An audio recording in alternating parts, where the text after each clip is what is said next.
नमस्कार, मैं हूं अभय। इस चैनल पर आपका स्वागत है। जाति न पूछो साधु की, पूछ लीजिए ज्ञान। मोल करो तलवार का, पढ़ा रहन दो म्यान। जी हाँ दोस्तों, बताइए यह किसका दोहा है? जी आपने सही सोचा, यह कबीर का दोहा है। आज हम कबीर के बारे में विस्तार से जानेंगे।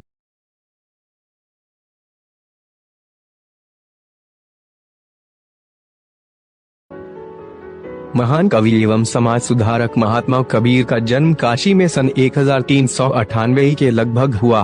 वे एक दंपति को तालाब के किनारे पड़े मिले थे। वहां से नीरू नीमा नामक जुलाहा दंपति ने इनको उठा लिया और अपने पुत्र के समान पालन पोषण किया। इनका विवाह लोई नामक स्त्री के साथ हुआ था। इनके कमाल और कमाली नाम की 2 संतानें पैदा हुई।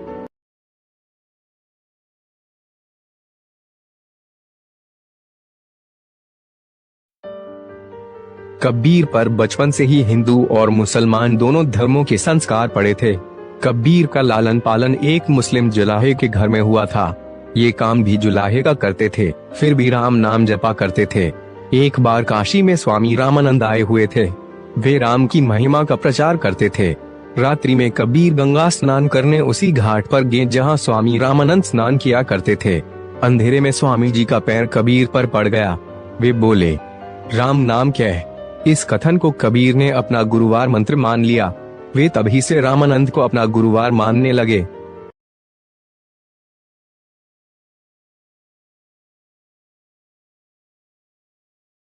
कबीरदास जी ने अपनी अनूठी रचनाओं के माध्यम से हिंदी साहित्य में अपना अभूतपूर्व योगदान दिया। साथ ही अपने दोहों से समाज में फैली तमाम तरह की कुरीतियों को भी दूर करने की कोशिश की है।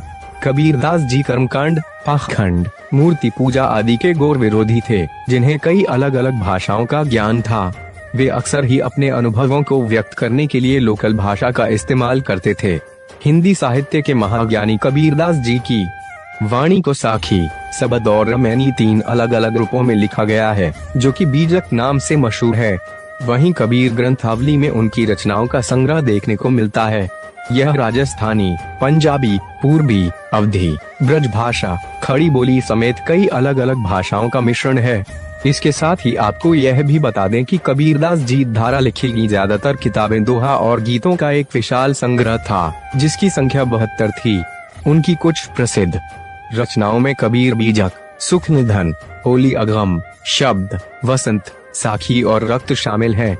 हिंदी साहित्य के प्रसिद्ध कवि कबीरदास जी ने अपनी रचनाओं को बेहद सरल और आसान भाषा में लिखा है। उन्होंने अपनी कृतियों में बेबाकी से धर्म, संस्कृति एवं जीवन से जुड़े महत्वपूर्ण मुद्दों पर अपनी राय रखी है।